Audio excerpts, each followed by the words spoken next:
now 2-13, worst team in the league. I went and checked the standings. Worst team in the league, Connecticut Sun. No superstars and a washed-up former Russian convict in Bob Greiner. There, I said it out loud. Shout out to everybody that'll say it in the comments section. Yeah, here we go. It ended up being a 10-point win, but guys, it was Sophie. The Indiana Fever picked up a win against the Connecticut Sun, but the final score flatters what was a deeply uncomfortable performance. Connecticut currently holds the worst record in the WNBA, a team with no genuine star power and an aging roster, and yet the Fever were pushed to the wire before eventually pulling away by 10 points. The margin only got there because of a late takeover from an unlikely source. Sophie Cunningham was the reason Indiana walked away with this game. She finished 4 of 5 from the field, 3 of 4 from beyond the arc, and put up 11 points. Her shooting down the stretch was the decisive factor, and the argument could be made that without her late contributions, this would have been a genuinely damaging loss against the weakest team in the league. It was Sophie at the end going bananas. That was the difference in this game because, and I got to tell you, if you do realize, if you pull Caitlin Clark off this team, they get trucked by the Connecticut Sun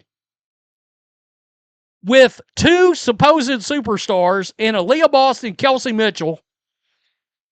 And in crunch time, it still took. Cunningham has shown this ability. Before, around this same stretch last season, she went on an extended run as one of the more reliable perimeter shooters on the roster, and that form appears to be returning. Caitlin Clark was strong throughout. She posted 25 points on 10 of 17 shooting, going 5 of 10 from three-point range. The three-point shot has been a consistent weapon recently, including one attempt during this game that came from an extreme distance and still found the bottom of the net cleanly. She also put up a highlight-level inbounds pass to Kelsey Mitchell that drew attention for its creativity and execution.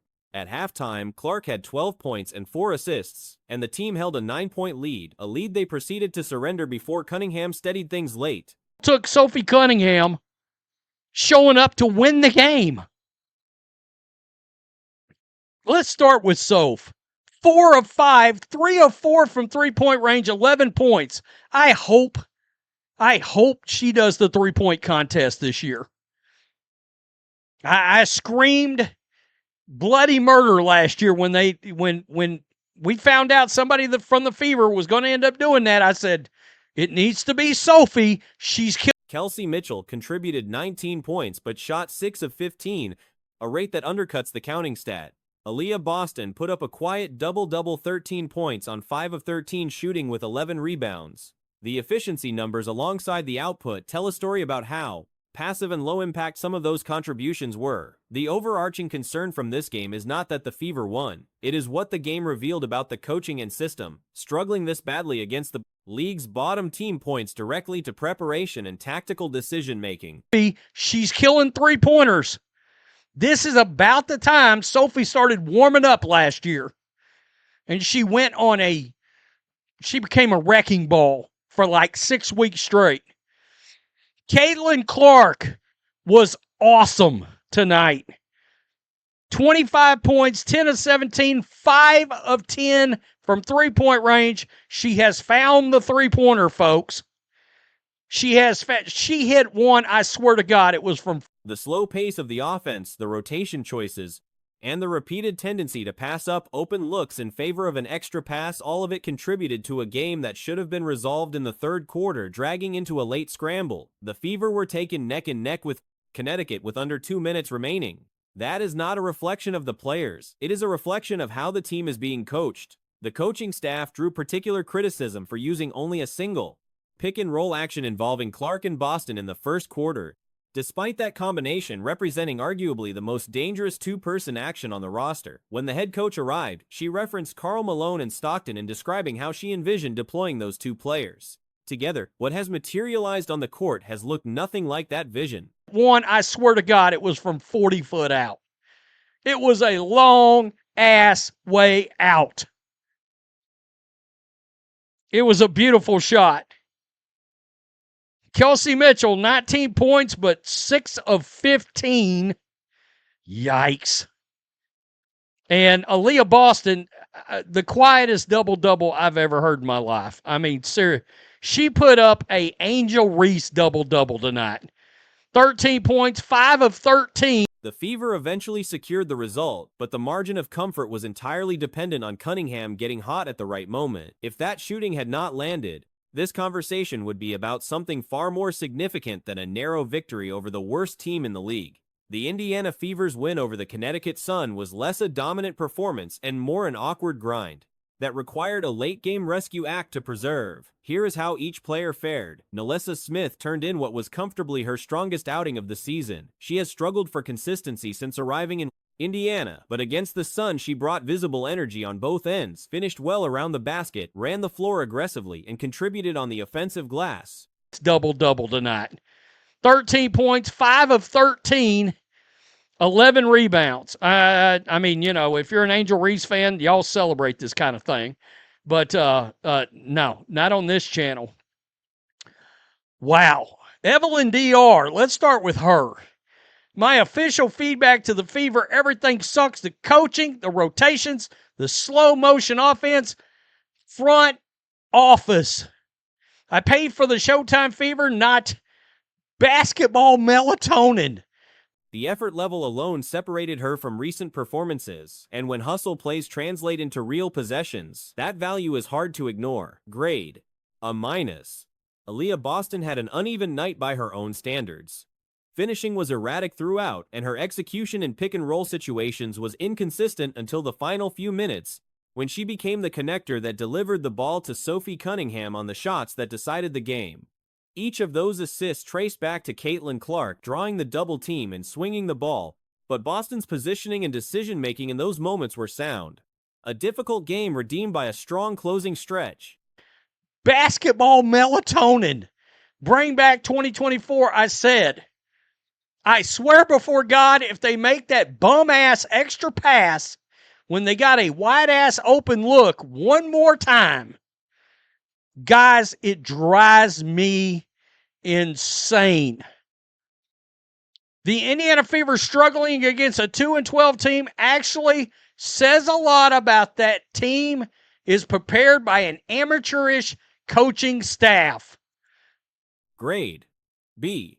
Kelsey Mitchell produced 19 points and got to the free throw line regularly, but the efficiency was not there. Mitchell's value to the Fever is so tied to scoring output and shooting percentage that when either metric dips, the overall impression suffers. This was one of those nights where the box score looks acceptable and the actual performance felt below the level expected of a former All-WNBA selection. Grade: C+. Lexi Hall continued what has been a solid recent stretch, grabbing 3 important offensive rebounds at different stages of the game and competing hard throughout. Coaching staff.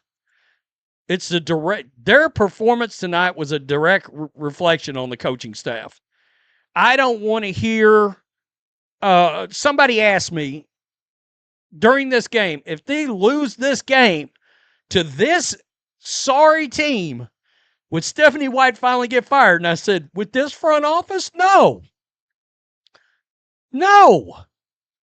The agenda is too big, and they would be like, oh, we've got parity in this league. Her removal late in the fourth raised eyebrows in the moment, but the decision to bring Cunningham back in proved correct in hindsight. Hall's work rate remains a consistent asset. Grade: B+. Misha Hines-Allen had her worst game as a Fever player, quiet throughout and ineffective on the limited possessions she received. Coming directly off what had looked like a breakout performance, the regression was sharp, and on this night, NaLyssa Smith simply outplayed her. Grade C-. Amo Billings' plays member of the Indiana Fever. And this is Amo Billings, who has really struggled. Who has really struggled so far this year. And I'm going to be honest, like, I wouldn't be the highest on Mo Billings so far, but I have to admit, a really good performance by her, and easily the best performance by her so far in the season. So I will give Mo Billings an A-. I thought she did a really good job on defense. I thought offensively she was pretty good. She finished pretty well. KK Simpson had a forgettable evening. She appeared on the floor in the fourth quarter as a secondary big, brought her usual qualities as a rebounder and shot blocker, but also contributed the kind of unforced mistakes that have become a familiar part of her game. Nothing damaging, nothing memorable. Grade: incomplete. Sophie Cunningham earned the headline but deserves a complicated grade for it. Minus. I thought she did a really good job on defense. I thought offensively she was pretty good. She finished pretty well.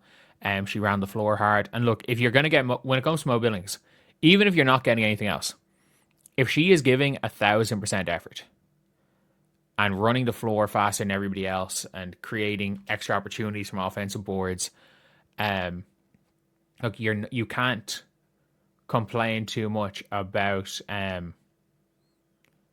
her there, because look, at the end of the day, she that's what you kind of want.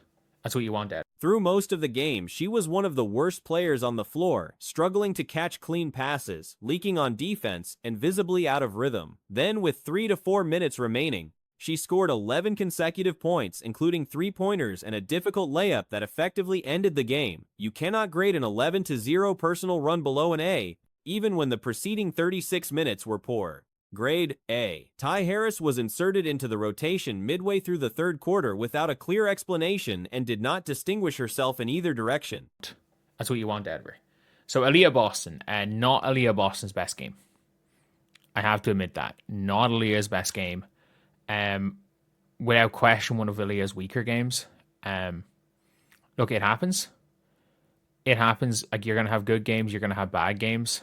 And Aaliyah's finishing was all over the place.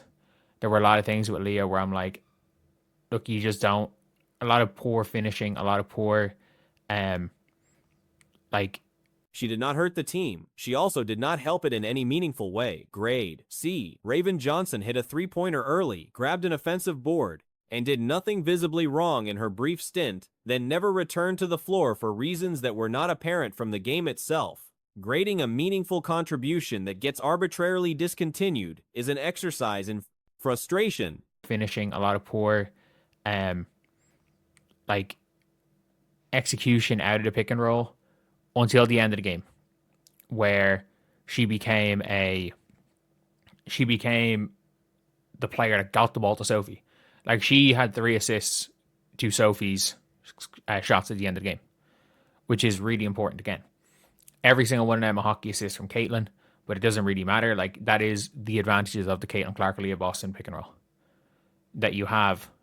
You're getting they're doubling Caitlin. Grade B+, or not applicable. Caitlin Clark had one of the 10 best individual performances of her career.